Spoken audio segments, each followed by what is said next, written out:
Bueno, en este panel llamado Sostenibilidad de nuestros sistemas, suelos y más allá. La sostenibilidad de los sistemas agrícolas es un camino para el presente y el futuro. No podemos pensar en la sostenibilidad sin pensarlo en sus dimensiones en el desarrollo económico, social y medioambiental, como dimensiones interdependientes que deben estar equilibradas. Hablar de sostenibilidad es hablar de algo que nos involucra a todos, es hablar de acción. La sostenibilidad tiene en cuenta toda una serie de procesos que buscan un cambio integral, medioambiental, social, económico, político y cultural. Algo sostenible es el conjunto de procesos que nos ayudarán a crear un avance social y vivir una vida más sana y respetuosa con el planeta, cuidando la diversidad y el desarrollo de generaciones futuras. Un aspecto clave es el cuidado del suelo. Los fertilizantes juegan un papel vital en la nutrición de los cultivos y en la mejora de la fertilidad de los suelos, asegurando que este recurso, fundamental para la agricultura, permanezca saludable y productivo a lo largo plazo. Al utilizar fertilizantes de manera sostenible y responsable, siguiendo las mejores prácticas de manejo, se promueve la conservación del suelo, evitando la erosión hídrica y eólica y la degradación de los mismos.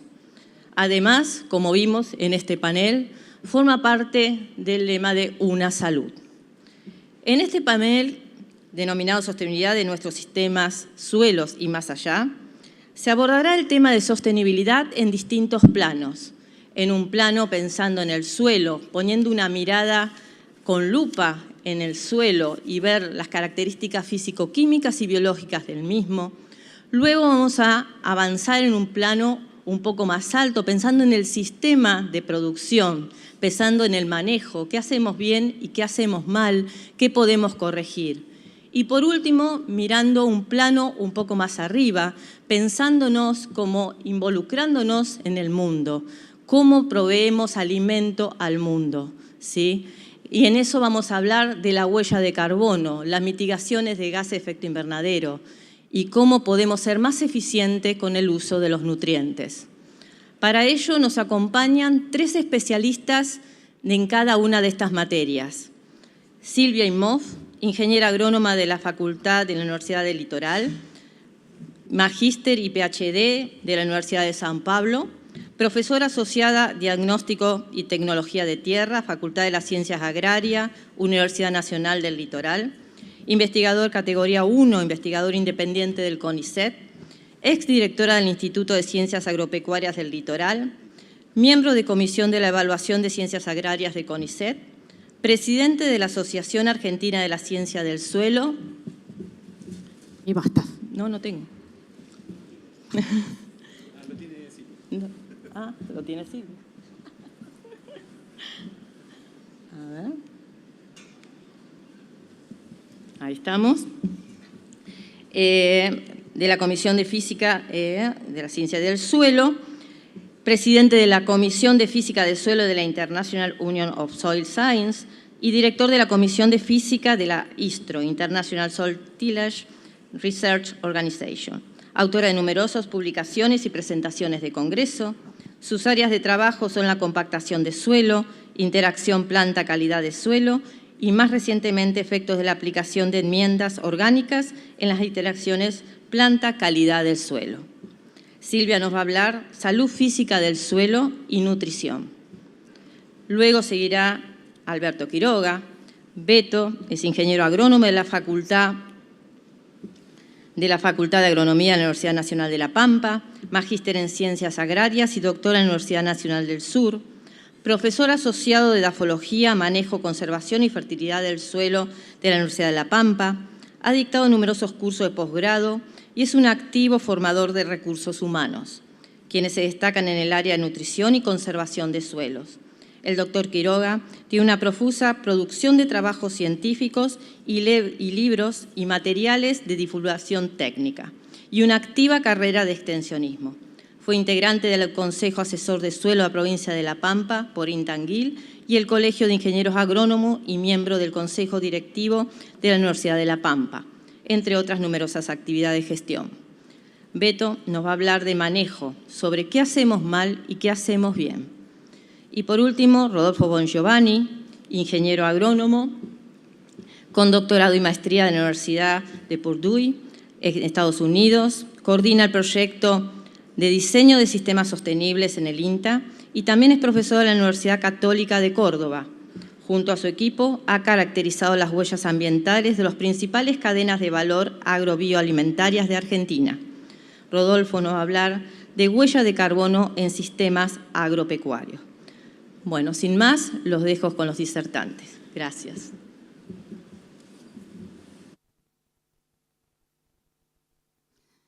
Bueno, ¿se escucha? En primer lugar, buenas tardes a todos. Mis gracias a Fertilizar por la invitación que, bueno, me permite hoy contarles un poquito de lo que nosotros hacemos. Salud física del suelo, que es lo que me pidieron a mí que les viniera a contar un poco.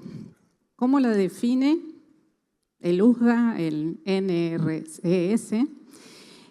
Y nos dice que es la capacidad continua del suelo para funcionar, ¿sí?, como un ecosistema vivo, que sustenta a plantas, animales y los seres humanos. O sea, que sustenta la vida en nuestro planeta. Si uno mira esta definición, vemos que se puede aplicar tanto a la salud física como a la fertilidad química, a la fertilidad biológica, es decir, a todas las áreas que componen y que hasta ahora se viene mencionando desde la mañana lo que es la salud del suelo. Si hacemos un zoom a un perfil, vamos a ver que el suelo se compone básicamente de 3 fases. La fase sólida, que son minerales y materia orgánica, y la fase porosa, que contiene agua y aire. Pero si hacemos un zoom más cercano, vamos a ver que en la fase sólida tenemos absorbidos, pegaditos, los nutrientes necesarios para las plantas y también están pegaditos toda la materia orgánica del suelo, formando los coloides, organominerales, y esa materia orgánica también tiene los diferentes nutrientes que las plantas necesitan. Ahora, para que estén disponibles para las plantas necesitamos que esos nutrientes, como bien se mencionó esta mañana, pasen a la solución del suelo, que es de donde la planta lo toma. Sin embargo, la planta para crecer también necesita de un espacio con poro vacío, que en realidad no están vacíos, tienen aire, que son los huecos por donde va a crecer y donde va a tomar el oxígeno. Entonces, cuando hablamos de física, ¿podemos separarla del resto de las cosas? Yo quiero que presten atención a esta figura, que es una figura que yo adapté a partir de un autor de hace muchos años, que es Lettey, que se preguntó justamente cómo afectan el suelo y el crecimiento de las plantas. Y partíamos, en definitiva, de que en el suelo tenemos la parte sólida, que tiene materia orgánica y textura, o sea, mayormente arena, limo, arcilla, que esos son los encargados que nos van a dar lugar a la estructura. Esa estructura del suelo es cómo se acomodan todas las partículas. Ahora bien, dependiente de esa estructura, ¿qué es lo que nosotros podemos medir? Que es la densidad del suelo, que nos va a indicar qué proporción de poros vamos a tener. Y ahí entonces vemos que tenemos una X cantidad o volumen de poros. Ahora, esos poros, ¿cómo actúan? Bien, esos poros nos están dando una parte con aire, que es lo que mencioné, y la otra parte nos van a determinar el contenido de agua y la energía con que el agua es retenida. ¿Por qué? Porque tenemos diferentes tamaños de poros. En los poros grandes hay aire, en los poros medianos vamos a tener agua, en los poros muy chiquitos también vamos a tener agua, pero esa las plantas no la van a poder absorber. Y acá quedan marcadas las 4 principales limitantes que tenemos en la parte física del suelo. La temperatura, el impedimento mecánico, que es la resistencia del suelo, de la matriz del suelo, a que las plantas puedan penetrar, el oxígeno, el agua y el potencial. Estos nos van a determinar, ¿sí? Sobre todo los últimos dos, contenido de agua y potencial, nos determinan el agua disponible. Que si están los nutrientes en la parte sólida, o sea, si lo tenemos allá abajo en la textura y en la materia orgánica, vamos a tener una buena dotación de nutrientes.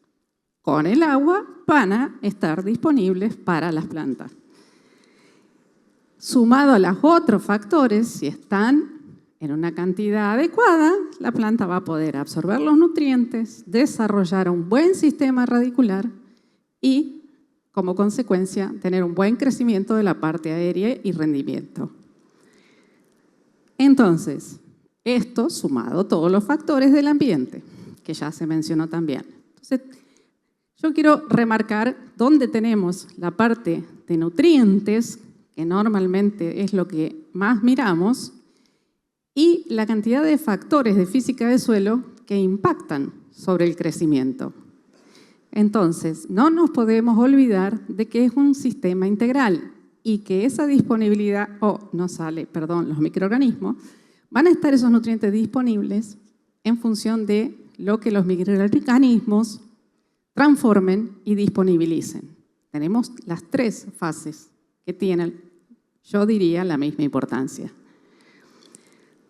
¿Cómo podemos ver esto? Bueno, si tenemos todo bárbaro, vamos a tener la foto de la izquierda arriba, ¿no? Gran cantidad de raíces, una estructura porosa, pero cuando se empieza el suelo a degradar, como bien decía Miguel, empezamos a ver, si hacemos una simple trinchera en el campo, ¿qué es lo que vamos a ver? Y empezamos a ver costras, empezamos a ver plantas con raíces deformadas, como la de alfalfa, empezamos a ver una X profundidad con muchas raíces y después nada. Bueno, los distintos tipos de estructura, pero para eso tenemos que ir con una pala al campo y abrir una trinchera.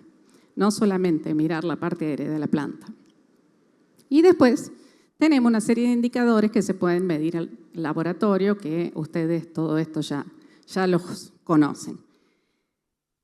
Hay un indicador que me pidieron que haga hincapié, que integra las variables que son las que afectan directamente el crecimiento de las plantas, que se denomina intervalo hídrico óptimo o en inglés Least Limiting Water Range. ¿Por qué integra? Y porque se mide la porosidad de aireación, se mide la humedad en capacidad de campo, se mide la humedad en el punto de marchitez permanente y se mide la resistencia a la penetración en capacidad de campo. Ese es el indicador. Sabemos que para que las plantas respiren correctamente y todos los microorganismos y macrofauna también necesitan de 10% para arriba más de porosidad de aireación. Y si la humedad que tenemos en el suelo, el rango entre capacidad de campo y punto de marchitez es lo más amplio posible, estamos bárbaro. Si el límite entre 2 y 3 megapascales, que es una limitante a partir de la cual las raíces empiezan a disminuir su crecimiento, está por abajo del punto de marchitez, ahí tenemos la condición óptima. Ahora, ¿qué nos pasa cuando los suelos se compactan? Cuando los suelos se compactan, la humedad en capacidad de campo se corre hacia la izquierda. Entonces ya no nos queda 10% de aire. En toda la pampa, lamentablemente, o en la mayor parte de la pampa de Buenos Aires un poquito para arriba, hoy, yo hablo bien de la provincia del centro norte y de Santa Fe y también de Córdoba, centro norte, estamos con valores de 6-7% de porosidad de aireación. ¿Sí? Por otro lado, tenemos que la resistencia empieza a limitar con una humedad que está por arriba del punto de marchitez. O sea, yo tengo agua en el suelo que la planta podría tomar, pero no lo puede hacer porque no puede crecer. ¿Sí? Entonces tenemos agua que está en la fase líquida, que puede tener nutrientes, pero la planta no llega porque el crecimiento se para. Y ahí entonces el agua que la planta va a poder disponer y los nutrientes que va a tener disponibles van a quedar limitados a un rango muy chico. Entonces, este indicador nos permite orientarnos de cuál es la limitante que está ejerciendo, digamos, su influencia negativa y orientarnos sobre lo que tenemos que hacer. Para redondear, ¿sí? Tenemos todos los macros, como bien notaron, los micros en la fase sólida, que tienen que pasar a la solución del suelo, pero si yo no tengo aire y poros grandes, ya empezamos a tener serias limitantes. Y porque en esos poros con aire no olvidemos que crecen raíces, microorganismos, macro, entonces, que hacen a la vida, a la salud del suelo. Entonces, tenemos que pensar esto como ya un sistema complejo. Hay numerosas prácticas de las cuales Beto va a hablar. Yo lo único que quiero hacer es contarle un poquito sobre un ensayo que estamos llevando nosotros ya hace 10 años, 2 ensayos, la verdad, de tránsito controlado de maquinaria. ¿Por qué? Porque un problema serio en todo el centro norte de Santa Fe, donde tenemos suelos con mucho limo y donde se ha perdido mucha materia orgánica y se ha perdido mucho calcio, es una compactación severa. Entonces decidimos, bueno, a ver qué es lo que vamos a hacer y empecemos a estudiar porque en Australia y otros países ya hace mucho que se viene desarrollando y acá no hay información. Así que establecimos 2 ensayos, uno en Videla, cerca de San Justo, otro en Aurelia, cerca de Rafaela, donde se hicieron parcelas con básicamente 3 tratamientos, con repeticiones, pero respetando la maquinaria que tiene el productor. No se hizo ninguna adaptación, sino que se usaron la maquinaria que ellos tienen. En parcelones grandes porque son los lotes, como se ven ahí en las fotos. Previo a instalar, como los lotes estaban realmente muy compactados, se pasó un paratil, porque estos lotes venían de más de 15 años de siembra directa, y descompactamos y establecimos las parcelas con 3 que voy a llamar como tratamiento cero, donde no se hizo nada, se arrancó con la siembra, a pasar por el mismo lugar, siempre sobre las mismas huellas. En el T1 compactamos un poco la huella desde el inicio para ver o simular qué es lo que pasa con los lotes que tienen un cierto nivel de compactación. Y en otros, en el tratamiento T2, compactamos un poco más aún.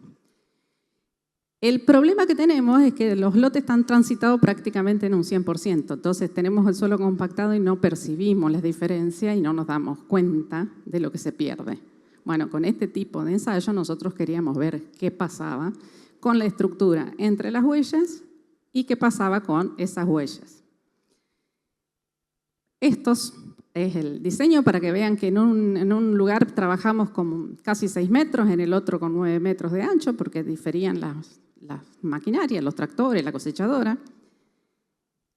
En un caso, ¿sí? Fíjense cómo cambian los colores, porque es lo que pisaba el tractor, lo que pisa la cosechadora, lo que pisa la sembradora.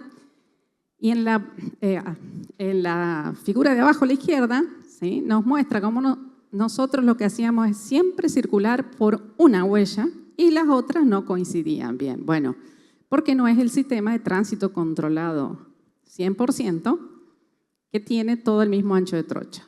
Así todo, en un caso se disminuye el área pisada 34% y en el otro a casi el 27%. O sea, tenemos la mayor proporción del lote sin pisar. ¿Qué nos muestran? Bueno, nos muestran que en rendimiento, de acuerdo, en las huellas que son las negras, fíjense cómo a medida que compactamos la huella el rendimiento decae, mientras que entre las huellas se mantiene más o menos estable.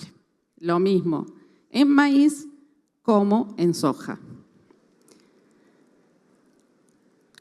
En Videla pasa exactamente lo mismo. Estos resultados se los estoy mostrando como representativos, pero nosotros tenemos resultados de cada cultivo, porque previo a cada cultivo, después de cada cultivo, vamos y muestreamos. Esto en el caso de girasol, en Videla, esa diferencia de rendimiento de parte aérea, fuimos a evaluar raíces y nos encontramos justamente que en las huellas, en las más compactadas, en los primeros 0,10 centímetros teníamos el mayor desarrollo de las raíces. Para abajo era muy poco.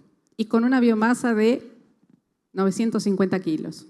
Mientras que en las entrehuellas estábamos en 2.150 kilos de raíces. Y mucho más desarrollo en profundidad. ¿Qué nos dice esto? No avanza. Ahí está, ahí fue. Esto, como sacamos análisis químicos también, dijimos, bueno, a ver qué está pasando acá. No, aparentemente estábamos con una muy buena corrección de lo físico, pero ¿y lo químico? Bueno, no, teníamos una deficiencia de calcio muy grande, entonces dijimos, bueno, vamos a corregir, pero desde los 10 años para acá volvimos a siembra directa, no se tocó más el suelo. Bueno, ¿cómo buscamos corregir esto? Bueno, calcio con carbonato sabemos que es muy insoluble. Bueno, vamos a buscar una fuente que sea un poco más soluble. Y entonces dijimos, vamos a agregar este calcio en superficie para ver si se puede solubilizar, incorporar y qué cambio nos produce en el suelo.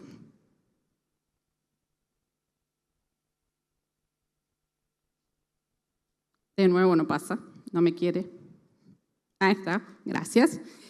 Bueno, en el año 2022, fin de año, se agregó el calcio y para el 2023 hicimos las primeras mediciones, las vamos siguiendo esas mediciones en el tiempo y lo que vimos es que efectivamente con ese calcio que es más soluble que aplicamos, que ya les voy a contar cuál es, aumentamos el pH en tan poco tiempo, el calcio y la ZIC. ¿Qué optamos nosotros como fuente? Una combinación de sulfato de calcio con hidróxido de calcio, con cal apagada, que en otros países se usa y nosotros tenemos gran cantidad y todavía no las hemos usado, para nada. Bueno, nosotros estamos generando los primeros resultados y la verdad que estamos muy contentos.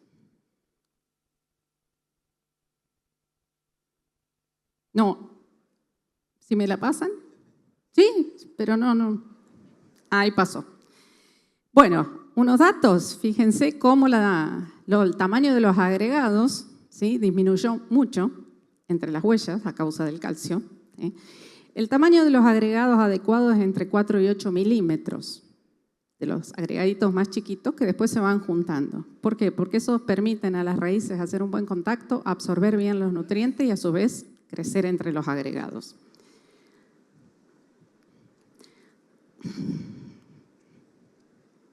Bueno, ahí, no.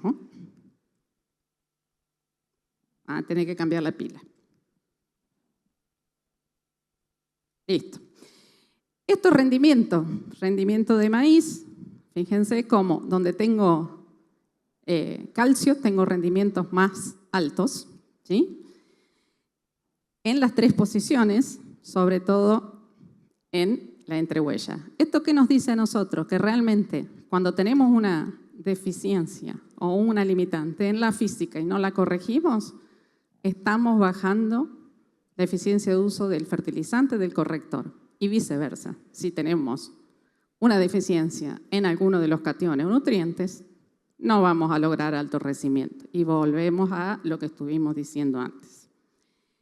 El stock de carbono que se midió en el 22 y en el 23 mostró que con el agregado de calcio, el gran desarrollo de raíces que hubo más nos permitió aumentar 500 kilos con un cultivo, lo cual a nosotros nos hizo abrir los ojos así.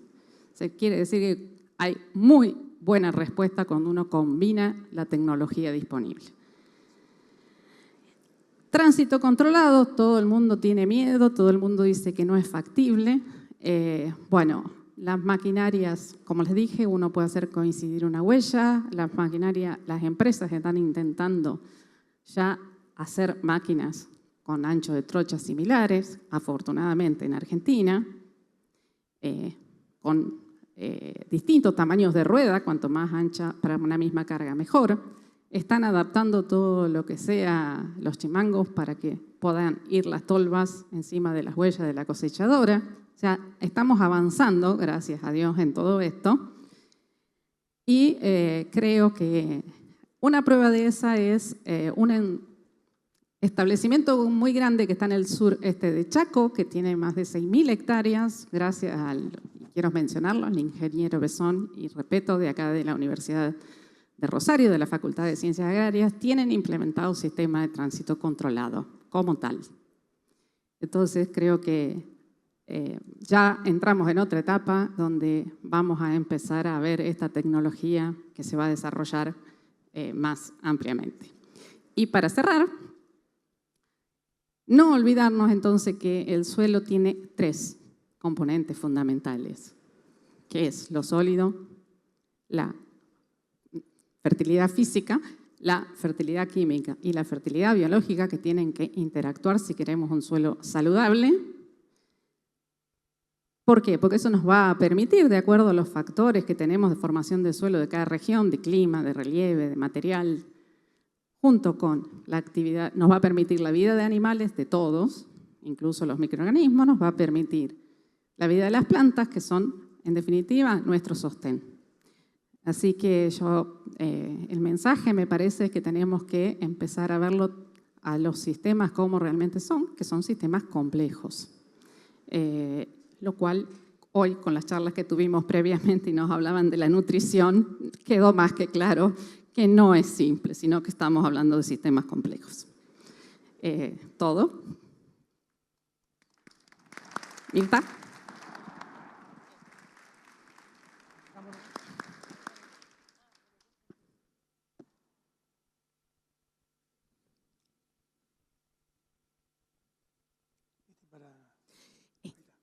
El grande, este es el que avanza. Y este para abajo.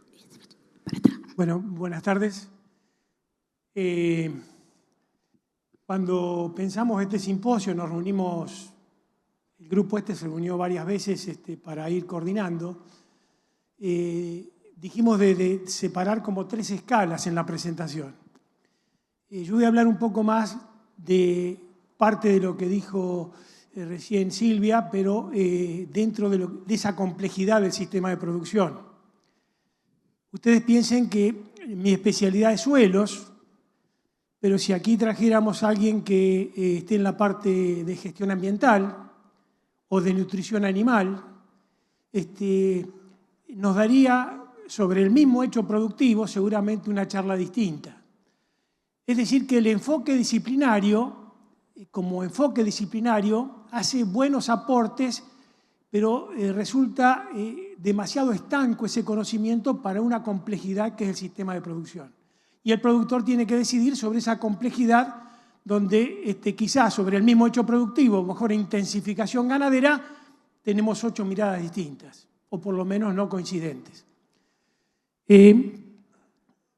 La idea es preguntarle un poco al suelo. Nosotros siempre en el grupo nuestro, está Romina, está Cristian, Matías, varios del grupo, siempre decíamos, che, vamos a preguntarle al suelo, a ver, el lote tal, el ambiente de A o del lote tal, ¿qué nos cuenta? ¿Qué nos dice el suelo?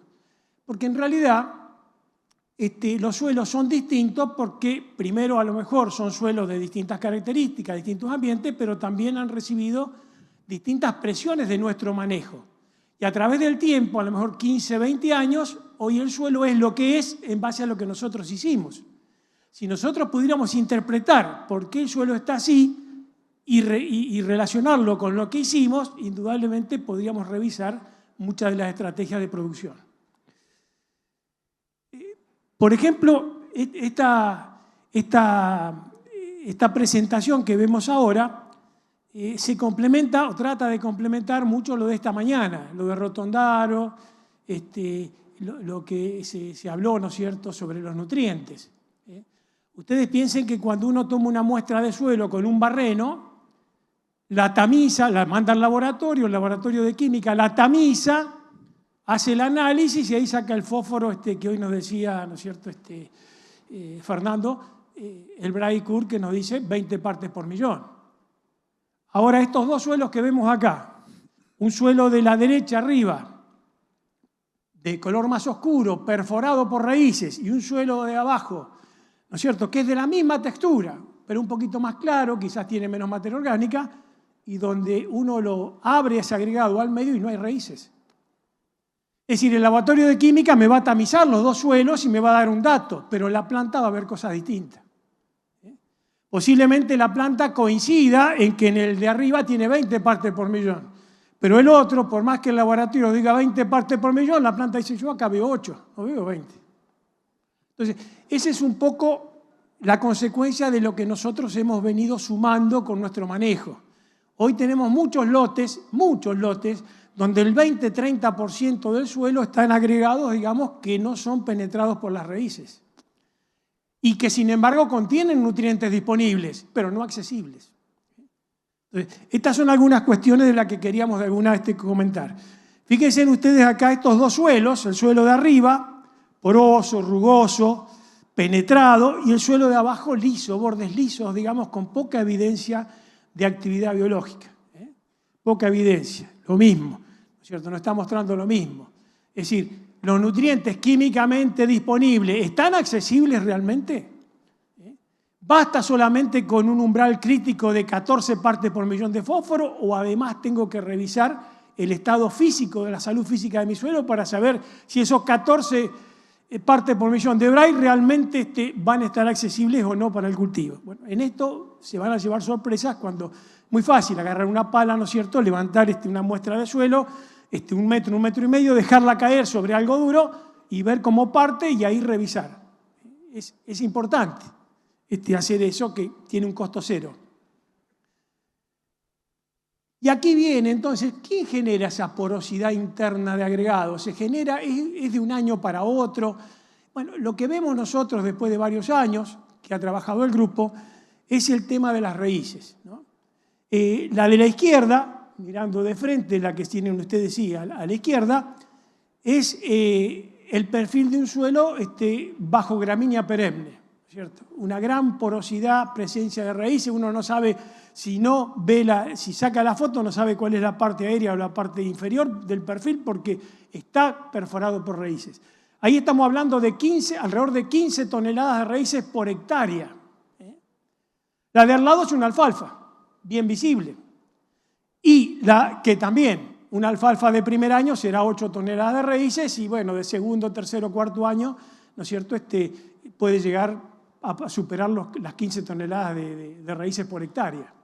Y la tercera es el perfil de un suelo bajo agricultura con barbecho de 7 meses, o sea, cultivo de verano sobre cultivo de verano. Al final de ese cultivo de verano, cuando voy a sembrar, ¿no es cierto?, la presencia de raíces, si ustedes la evalúan, no llega a superar 1 tonelada.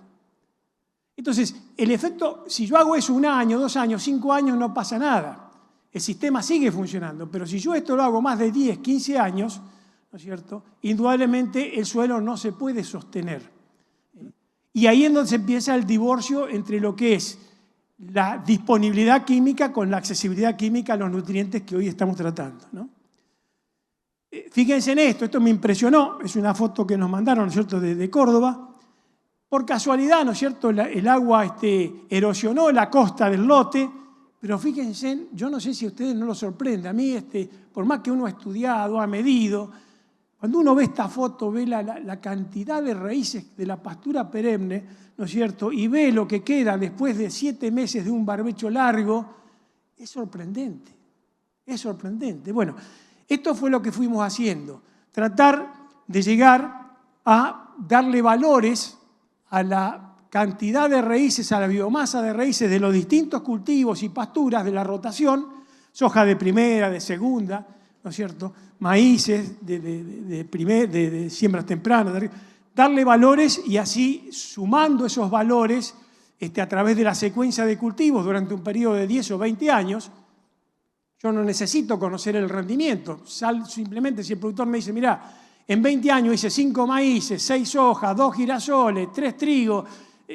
con eso alcanza. ¿Por qué? Porque en general, fíjense ustedes que la biomasa de raíces, más allá del tema de compactación que recién nos mostraba Silvia, es bastante estable. Sí, el maíz generó las raíces, digamos que 5 toneladas. Después vino la chicharrita y coseché 4 toneladas de maíz, pero generó esas raíces.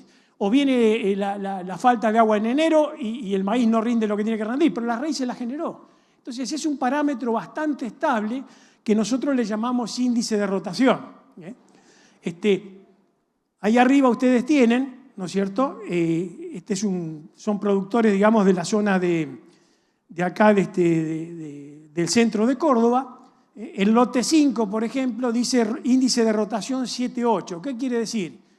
Que desde el año, ¿no es cierto? 2004 al año 2024, en 20 años, sumando cada integrante de la secuencia de cultivo, las raíces que generó en promedio, por año estuvieron presentes 7,8 toneladas de raíces. Presentes, ¿por qué?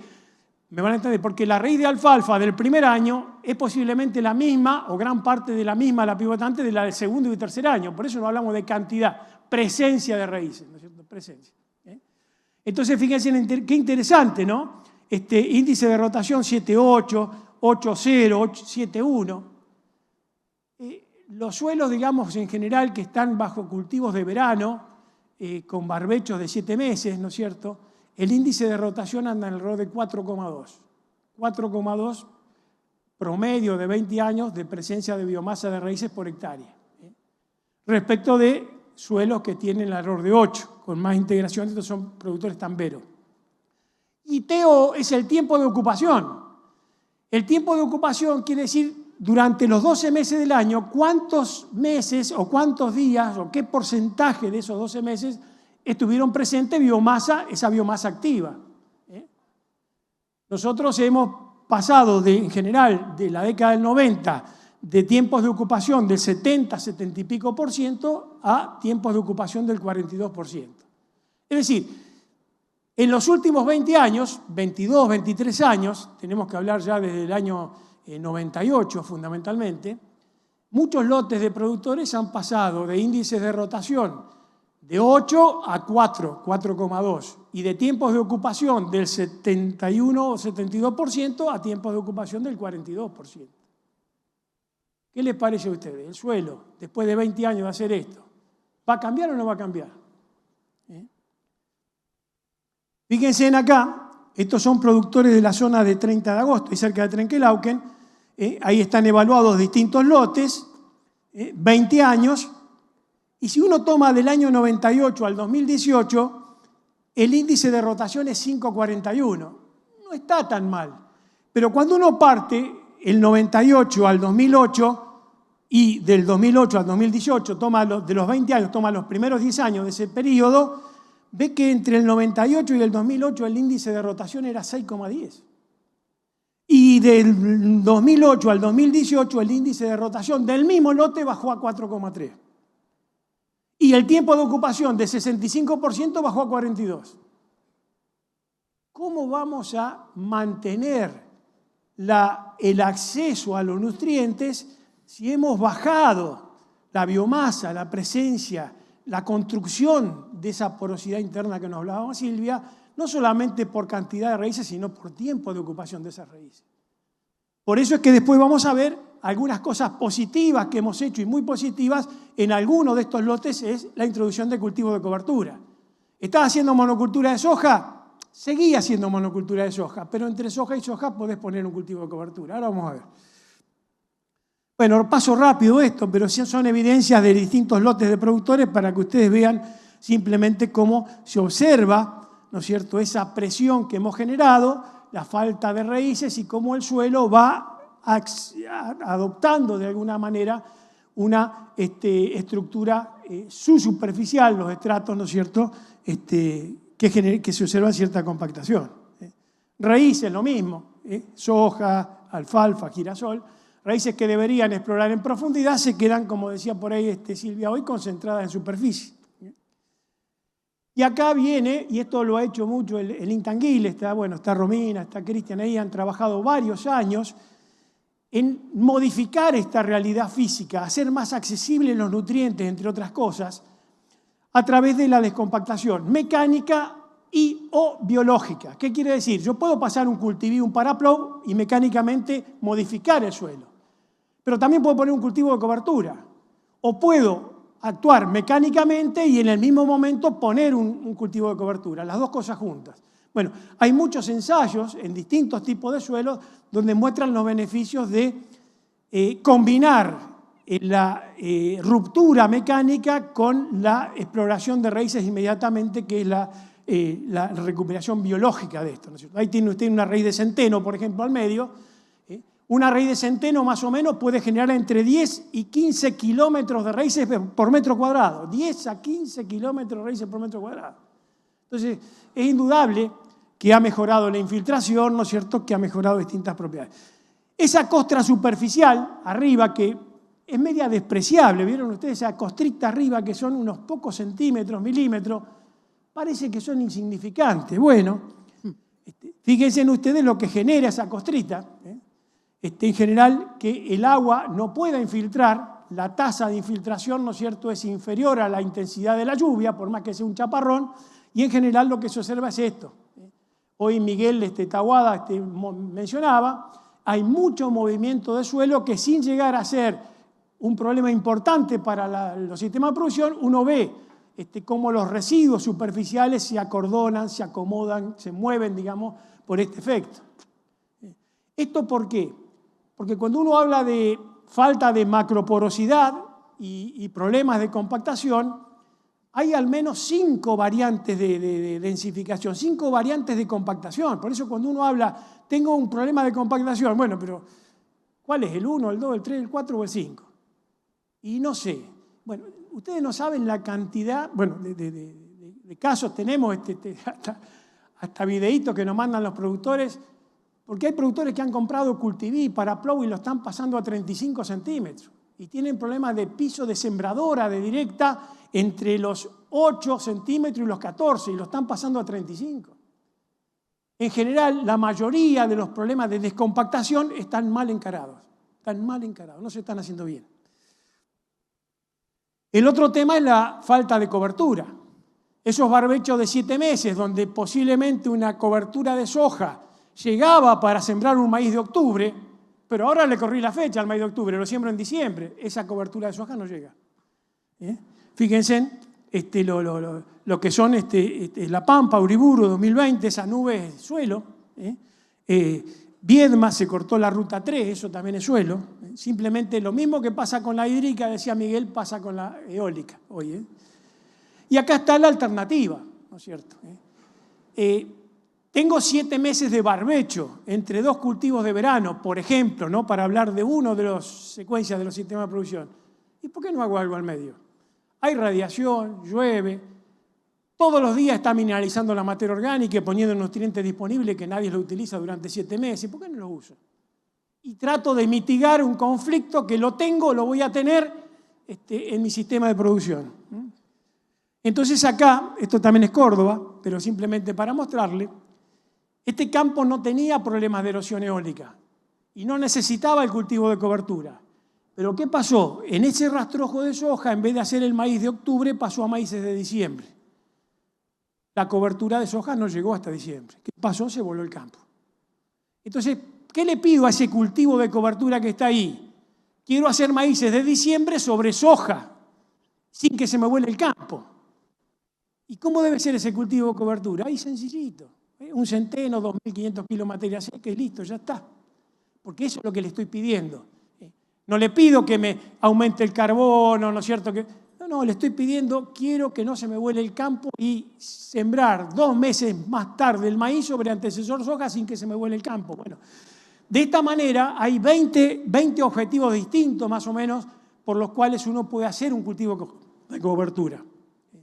O sea que hay 20 situaciones donde se generan conflictos u oportunidades donde yo debo elaborar distintas estrategias de cultivo de cobertura. Así como no hay una compactación, no hay un cultivo de cobertura.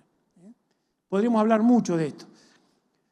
El otro tema que también está Cristian acá, que ha trabajado mucho, es el tema de que las napas a veces no son tan buenas, como ven en la foto del medio, ascienden y junto con las napas ascienden las sales. Y muchas veces ese ascenso de napa lo veo a la cosecha de una soja ya por abril, mayo. Y yo voy a sembrar en diciembre el maíz sobre esa soja. ¿Qué hago con esa napa? No hago nada, dejo que llueva y que la lluvia me siga levantando la napa, pongo un cultivo de cobertura para que me consuma el agua, me genere cobertura, me evite el ascenso de la napa y poder llegar con un suelo más deseable a sembrar ese maíz. ¿Se dan cuenta las oportunidades? Y después está toda la alternativa que también ha generado el grupo de Cristian y productores, que algunos están acá, de la siembra de surco abierto en suelos, digamos, que antes prácticamente no se abordaban y hoy se están trabajando. Ha crecido otro problema, que ha crecido mucho la salinización. Los suelos con problemas de sales han aumentado en general, la superficie de suelos afectados por sales ha aumentado, ¿no? Es otra problemática recurrente de los productores, ¿no? Bueno, lo mismo, simplemente, ¿no es cierto?, abrir una calicata y ver que el suelo... Nosotros siempre decimos, abramos una calicata y nos vamos, no miremos nada, a los 10 días volvemos. ¿Qué vamos a ver a los 10 días que volvemos? Esto. Si la miramos ahí mientras abrimos la calicata, no vemos nada. ¿Por qué? Porque todavía el suelo no se expresó frente al ambiente. Fíjense en qué interesante, como si yo abro la calicata, los dos suelos tendrían la misma foto. Si yo lo dejo 10 días, fíjense en cómo aparece esa diferencia entre perfiles en cuanto a lo que tengo abajo. Este es un tema que lo charlamos también. Acá está, cada uno de esos puntitos son lotes de productores, cada uno de esos puntitos que está ahí negro. Lo que tenemos ahí es la relación entre materia orgánica y arcilla más limo de cada lote de productor. Ustedes ven que en general, a medida que tengo más arcilla más limo, puedo acumular más agua, generar más rendimiento y que se transforma en mayor materia orgánica. Y el suelo puede, a medida que tiene más arcilla, fundamentalmente secuestrar o guardar más carbono. Ahora, el primer problema que teníamos, y recién anteriormente se habló sobre indicadores, es que en general los indicadores individuales, solos, aislados, no dan buena información. La materia orgánica, fíjense ahí, tienen 3 valores de materia orgánica iguales. El azul 2% de materia orgánica, el del medio rojito 2% y el verde 2%. Si uno dice, como materia orgánica, los 3 lotes tienen la misma materia orgánica, deberían ser iguales. Sin embargo, para un suelo con 20% de arcilla más limo, el azul es mucha materia orgánica, está por encima, está pasado de materia orgánica. El rojo está en un valor medio y el verde, dice el suelo, está degradado. Y sin embargo, la materia orgánica total es la misma. Por eso, en general, ustedes van a ver que hemos dividido estos valores de materia orgánica, S2, 2 y 2, sobre arcilla más limo y obtenemos lo que se llama el índice de materia orgánica, el limo. Ahí, ya termino, me falta una más. Ahí hemos representado el valor de fósforo disponible, Bray, como decía Fernando, en el eje de las I ahí, de 0 a 60 partes por millón, y abajo hemos representado el índice de materia orgánica. ¿Cuánta materia orgánica tengo por unidad de arcilla más limo? Y hay un valor ahí, 4,5, que es el que hemos tratado, digamos, de alguna manera, hemos verificado que funciona como umbral. En general hemos hecho varios trabajos, ensayos, donde por debajo de 4,5 en general los suelos son muy sensibles a compactarse. Esto de controlar el rodado, las huellas, si siembro o lo piso en junio, ahora cuando voy a sembrar el trigo, voy en octubre y todavía la huella está. Entonces, y por encima de 4,5 tengo, digamos, situaciones mejores de materia orgánica por arcilla más lima. Pero lo que ustedes ven ahí, que prácticamente un 40% de los suelos, de estos 3.300 suelos analizados, poquito más del 40%, hoy tiene grandes problemas físicos por los cuales nos va a condicionar la genética que pongamos, como decían hoy los que presentaron, nos va a condicionar la disponibilidad de nutrientes, no solamente el nutriente que aportemos como fertilizante, sino el nutriente de mineralización, lo va a condicionar también. Porque esas raíces, primero, o a lo mejor no exploran lo que podrían explorar, o explorando se encuentran con agregados donde no pueden entrar adentro. Bueno, esta es la situación. ¿Por qué les hicimos esta presentación? Porque esto tiene que ver mucho con el índice de rotación y el tiempo de ocupación. Si yo mantengo índices de rotación, ¿no es cierto?, de un 40%, 45% y tiempos de ocupación también del 40 y pico, por más que haga lo que haga, pase subsolador, cultiví, ponga signa, azufre, lo que ustedes quieran, no voy a cambiar. No voy a cambiar porque el suelo está, de alguna manera, necesitando que volvamos a explorarlo, digamos, biológicamente, ¿no es cierto?, con el tema de las raíces. Por eso las raíces se ha transformado en un tema importante a nivel mundial, ¿no?, el tema de las raíces. Y como en general ustedes vieron, y ya termino, como ustedes vieron que en general los laboratorios no prestan servicio de ver estructura, de analizar infiltración a campo. En general los laboratorios te hacen pH, fósforo, materia orgánica, nitrógeno, distintas formas, nitratos, un servicio más químico, y muchos de los laboratorios incluso no son agrónomos los que están.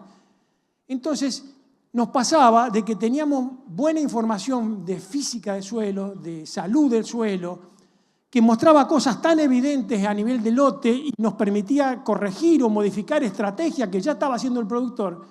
Y dijimos, ¿y quién presta ese servicio? Y nadie. Entonces, lo que hicimos fue, en el grupo, con la Facultad de Agronomía y el INTA, elaborar una guía de evaluación visual. Son 12 indicadores en este caso, 12 indicadores que los podemos determinar en un par de horas a nivel de lote para determinar la calidad del suelo y la problemática de ese suelo. Entender qué le está pasando a ese suelo en cuanto a su salud. Y vincularlo con lo que veníamos haciendo y relacionar y armar estrategias de lo que deberíamos cambiar para modificar esa realidad.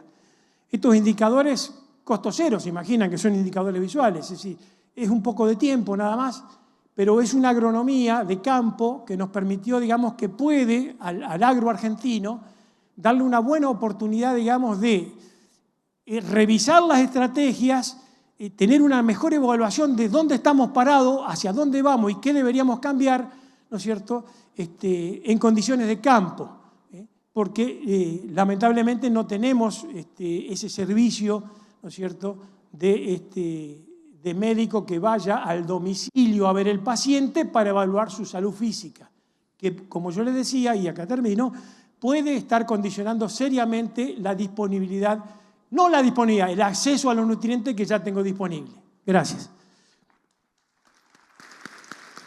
¿Se entendió algo?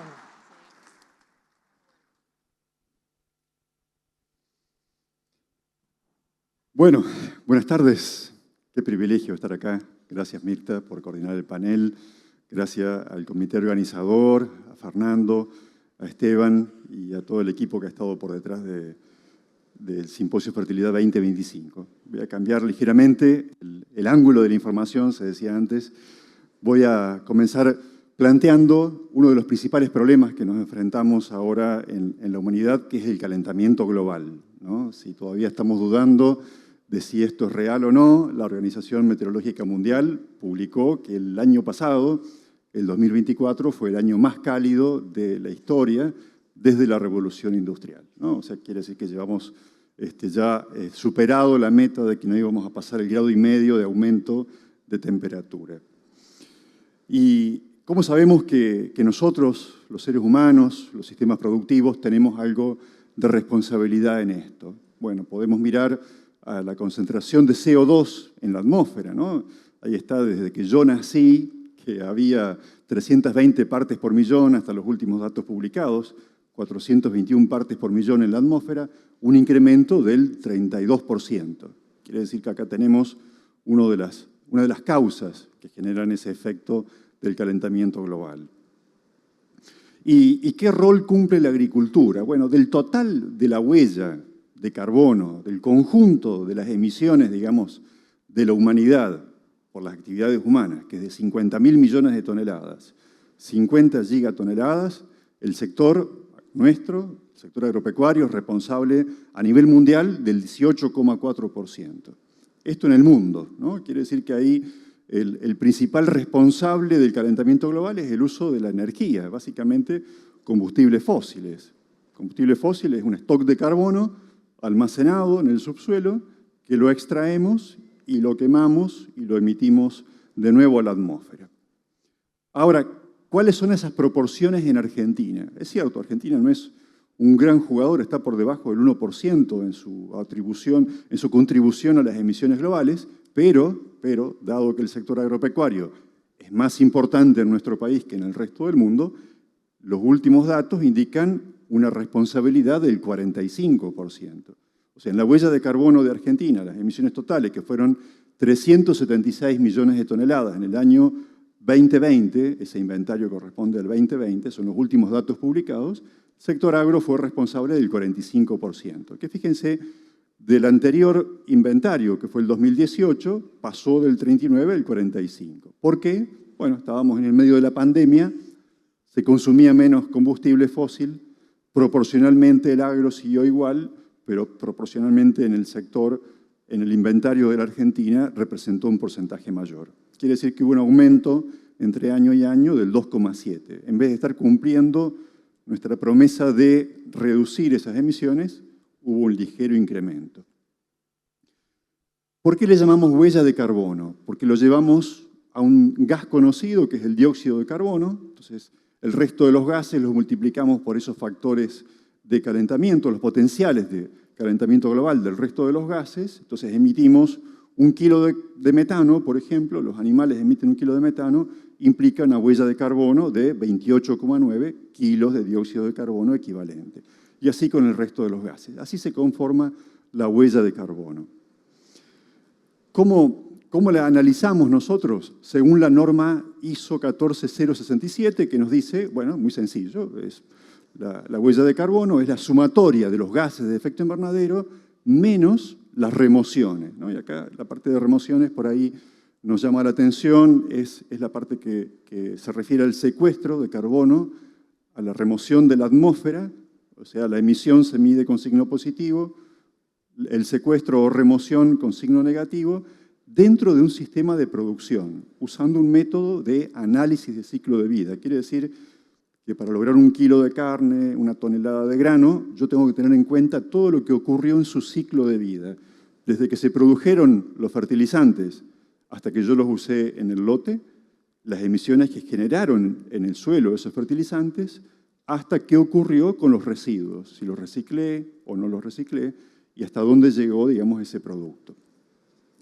No es lo mismo huella de carbono que balance de carbono en los suelos. La publicación que salió en diciembre del 2024 de APRESID lo deja bien claro, ¿no? El balance de carbono de los suelos es una medida que evalúa la cantidad neta de carbono que se almacena o se libera o se mantiene en el suelo a lo largo del tiempo.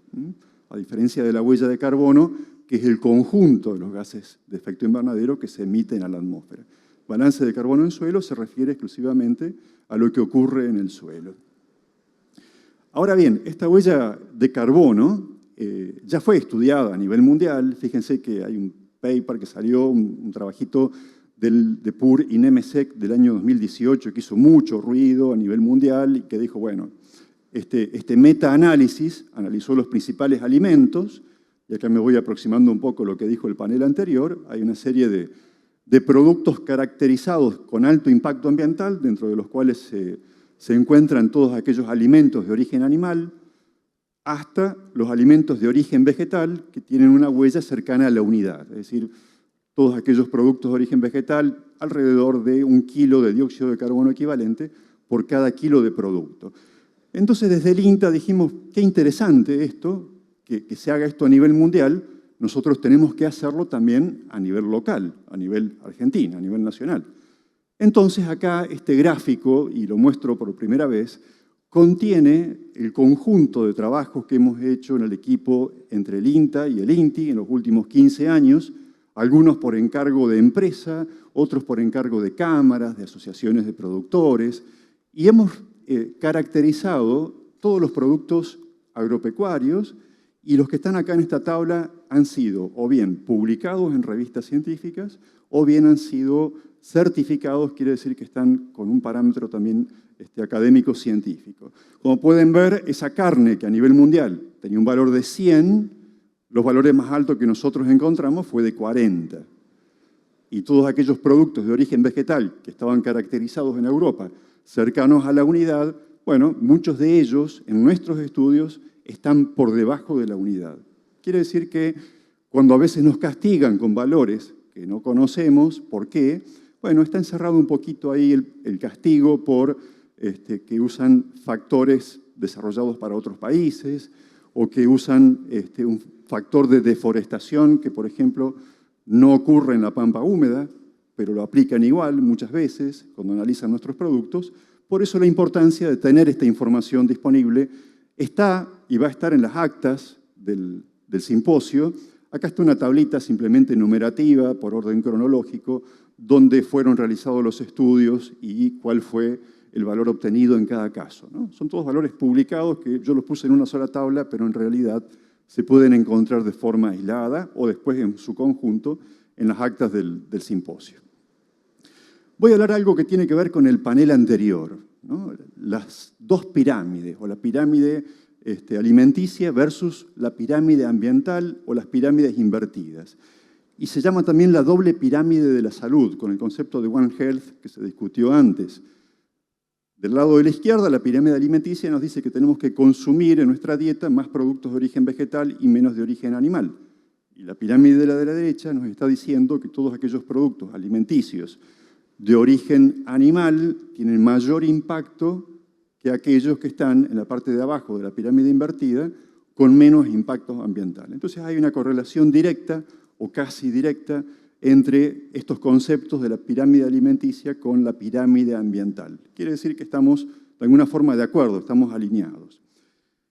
Este concepto también lo toma la comisión Eat Lancet, que lo que quiere es lograr dietas de salud planetaria para los 10.000 millones de personas que vamos a hacer en pocos años, y tiene dos objetivos. Uno es que haya dietas saludables, algo que se trató en el panel anterior, y por otro lado, que haya producción sostenible de alimentos.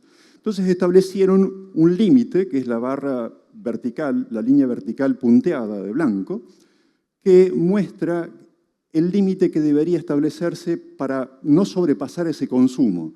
Fíjense que lo que es carnes rojas, papas, huevos, carne de ave y lácteos, estamos sobrepasados de ese óptimo absoluto que proponen desde esta comisión. Mientras que por el caso de los pescados, verduras, frutas, legumbres, granos y nueces, estamos consumiendo por debajo.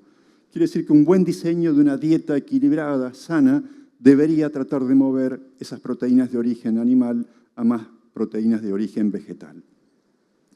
También está en línea con lo que nos propone el IPCC, el Panel Intergubernamental de Cambio Climático, sobre las soluciones basadas en la naturaleza, ¿no? Tratar de que, de alguna forma, el camino de evitar que la temperatura aumente más allá de 1,5 grados, que lo hemos pasado el año pasado, pero bueno, sigue siendo una meta, que esa mitigación, que esa reducción de huellas se logre, no solamente a través del cambio en la dieta, sino también a través de las soluciones basadas en la naturaleza, principalmente el potencial de carbono, de secuestro de carbono que tienen nuestros suelos.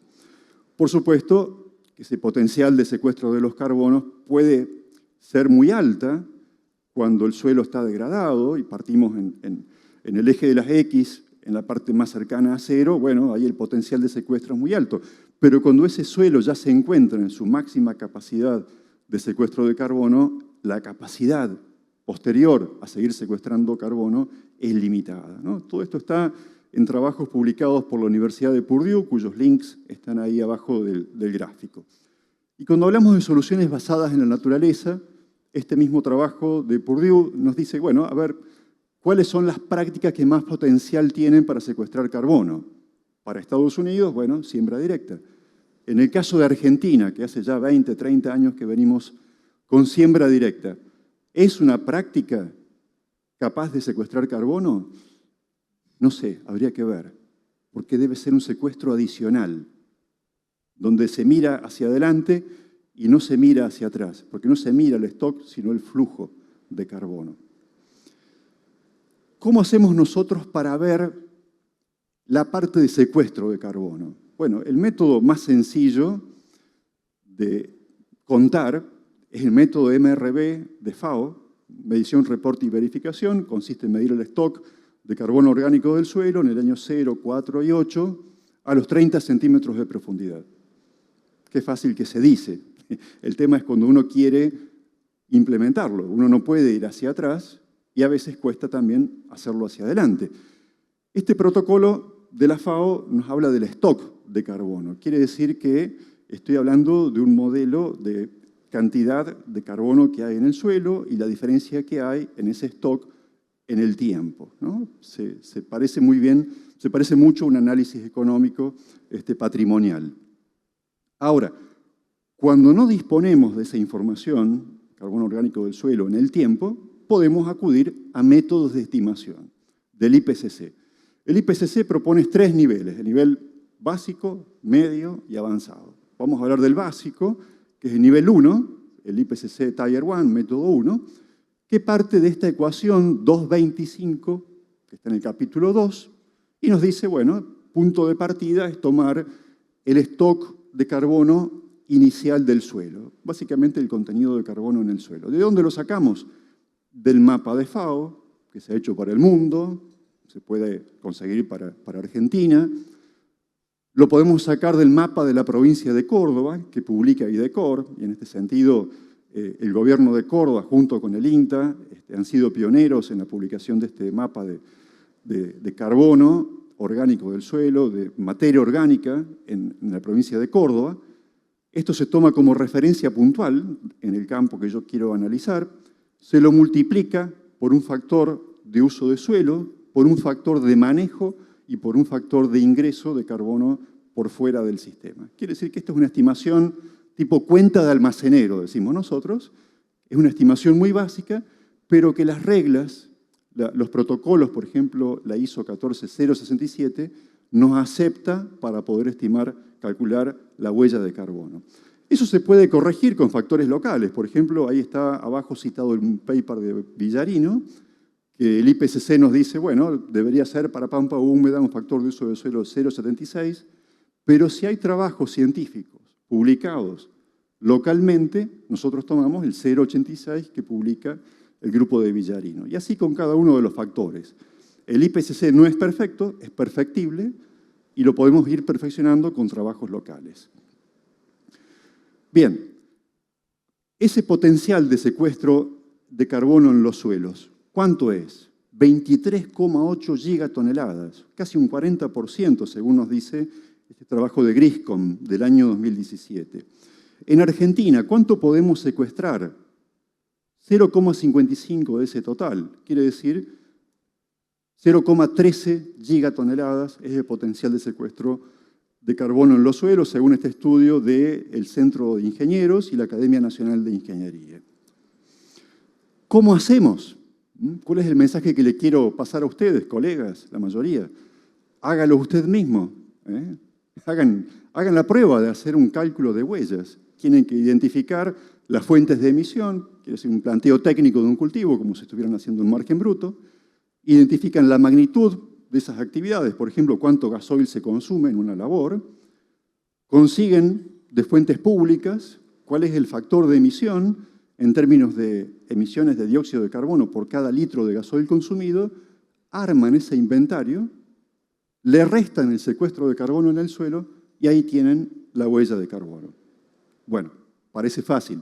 Si no les resulta muy fácil, pueden ir a calculadores online gratuitos, como Cool Farm Tool, pueden usar los calculadores desarrollados por el INTA y el INTI para el Programa Argentino Carbono Neutro. Están todas estas mesas acá identificadas, que hemos llegado inclusive hasta productos finales de góndola. Por ejemplo, la cadena del trigo. Tenemos también 1 kilo de harina, un paquete de fideos. Estamos trabajando con la empresa Bayer para el programa Pro Carbono. Ya tenemos desarrollado un calculador para soja y para maíz, con la particularidad que le hemos incluido todas estas características. Por ejemplo, 3 métodos para estimar el secuestro de carbono en el suelo. Hemos considerado el factor de deforestación, que está ahí en el mapita de Argentina, desarrollado por los ingenieros forestales del INTA, colegas del INTA. Incluimos la posibilidad de deforestación de servicio, por ejemplo, en la provincia de Córdoba, que están obligados los productores a forestar un 3% del área. La posibilidad del carbono adicional que aportan los cultivos de servicio y el efecto de las rotaciones. Y abajo están los loguitos de los 6 cultivos nuevos que estamos trabajando ahora para desarrollar en el 2025. ¿Qué podemos hacer después con esta información? Certificar. Yo acá le traje una certificación, una declaración ambiental de producto del frigorífico Logros, de Río Segundo, en Córdoba. Esto está publicado ahí en el sitio del INTI y en el sitio de esta certificadora internacional. La carne de Logros, tenemos acá una huella de 30 kilos de dióxido de carbono equivalente por cada kilo de carne al consumidor, mucho menos que los 100 que decían en Europa. Tiene 10 kilos de secuestro por el manejo de pasturas y después tiene una huella final de 19 kilos de dióxido de carbono por kilo de carne. ¿Qué se hace con esto? Se le pone una etiqueta, un código QR en el envase y se puede llevar a mercados nichos. Por ejemplo, esto es una carnicería boutique de Miami en la cual se promociona esta carne realizada en sistemas de producción sostenibles de la Argentina con una huella relativamente baja, que no es cero.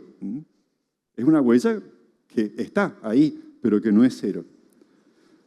Esto, ¿qué presencia tenemos en Argentina con respecto a la parte de agregar valor, ¿no? Hay un supermercado, tiene una línea de productos que se llama huella natural. Cuando uno se fija, esto lo hice antes de venir acá, me fijé cuál es la diferencia de precio entre el mismo corte con o sin la etiqueta, y las diferencias son del 10%, ¿no? A veces está en 10, a veces está en 20, a veces ha estado hasta en 30% de esa diferencia, pero digo como para tener una idea de lo que se puede llegar a aspirar en ciertos mercados nicho. La otra cuestión, tip para llevarse a casa, es incursionar en el mercado de carbono, ¿no? El mercado de carbono es una tonelada de CO2 equivalente capturada o evitada, que se lleva al mercado y que hay otra empresa o firma o institución o individuo que la compra y la usa para compensar sus emisiones. Son mercados voluntarios de carbono, no son obligatorios. Y ¿por qué mercados? Porque hay 170 o más tipos de bonos de carbono. Los que están ahí en verde más oscurito, abajo a la izquierda, son las del agro, ¿no? Referidas a forestación, uso del suelo, agricultura, prácticas sostenibles, agricultura regenerativa, ganadería regenerativa. Podemos ponerlos bajo ese concepto, ese paraguas de bono de carbono. ¿Qué necesitamos? Un desarrollador de proyecto, un inversor que ponga la plata. Por ejemplo, ya les voy a contar lo que pasó en Patagonia, donde hubo que alambrar, poner alambrados, eso requiere una inversión. Consultoras, un registro independiente, los brokers que facilitan la compra y la venta, y finalmente un comprador de ese bono de carbono, por supuesto, ¿no? ¿Qué desarrolladores hay en este momento en el mercado de Argentina? Tenemos a Fotosíntesis, la consultora Geneia, tenemos el programa POA de Roots, OBIS 21, no sé si han escuchado, agricultura regenerativa. Hace poco apareció en las noticias por lo que pasó en Patagonia con el pago de bonos. Otras consultoras como Terratio, un equipo de colegas que se derivó de los grupos CREA, la consultora Génesis, Carbon Group, que lo tuvimos en el INTA Manfredi en la jornada que organizamos sobre huellas el año pasado. Y después necesitamos también algunas consultoras integrales, que no solamente me desarrollen proyectos, sino también que se encarguen de la compra y venta, como por ejemplo Carbon Neutral Plus, que derivó de Bio4 en Río Cuarto. Ellos trabajan con la consultora Berra, de Carbon Sync, por la parte forestal. La consultora, no la consultora, sino la certificadora Berra, es la más grande a nivel mundial, la que tiene protocolos, representa el 80% del mercado, pide que esos bonos sean reales, medibles, permanentes y adicionales. Tiene una serie de protocolos sobre reducción de emisión de metano en ganadería, secuestro de carbono en el suelo, también para reducción de emisiones en el uso de fertilizantes o la incorporación de biochar. Uno de los proyectos más grandes está en Sudamérica, sobre secuestro de carbono en suelos. Esperan secuestrar más de 1 millón de toneladas de dióxido de carbono. El otro protocolo conocido en segundo lugar es Gold Standard, es suizo, tiene más o menos el 10% del mercado. Y después tenemos algunos brokers. Tenemos en Argentina BIMA y la Bolsa Argentina de Carbono, que fue fundada pero todavía no está operacional. tendientes a facilitar. Y esta es la noticia que yo les contaba, ¿no? De Patagonia. Salió hace poco en las noticias que, por un lado, hay un prepago de esos bonos de carbono destinados a financiar precisamente el manejo de las pasturas, el secuestro de carbono a través de las pasturas, y por el otro lado, fíjense que hay 3 empresas compradoras. Eileen Fisher, yo no sabía, pero es una casa de ropa femenina de moda, Gucci, artículos de estos sí, carteras y demás, y Allbirds, que es una ONG para cuidar las aves, que compran esos bonos de carbono para apoyar estos proyectos y a su vez compensar sus propias emisiones. En Estados Unidos, por eso les puse ahí benchmarking, es comparación. Tienen que aprender a comparar también qué se hace en el resto del mundo. Hay una serie de empresas que están en contacto con los productores agropecuarios, que son las empresas Indigo Ag, Truterra, Nori y Bayer, que les están pagando más o menos unos $10 por tonelada secuestrada a todos los productores que realicen esas prácticas sostenibles que secuestran carbono. Ese es el valor por tonelada de dióxido de carbono equivalente o de cada bono de carbono. Estas empresas, a su vez, hacen de intermediario con otras empresas grandes, como por ejemplo Microsoft, que quiere llegar al 2030 con emisiones cero y al 2050 habiendo removido todas las emisiones de su historia. Entonces, fíjense que hay un mercado comprador de bonos de carbono. Y la última, esta sí, estas exigencias, digamos, de certificaciones de trazabilidad son una tendencia en ascenso, ya no las podemos negar. Lo que puede parecer un obstáculo proteccionista de algunos mercados, de algunos países o zonas, tenemos que verlo como una oportunidad de generar valor agregado ambiental, donde ahí no vamos a estar compitiendo por precio, sino por calidad y por el cumplimiento de estándares ambientales. Muchísimas gracias.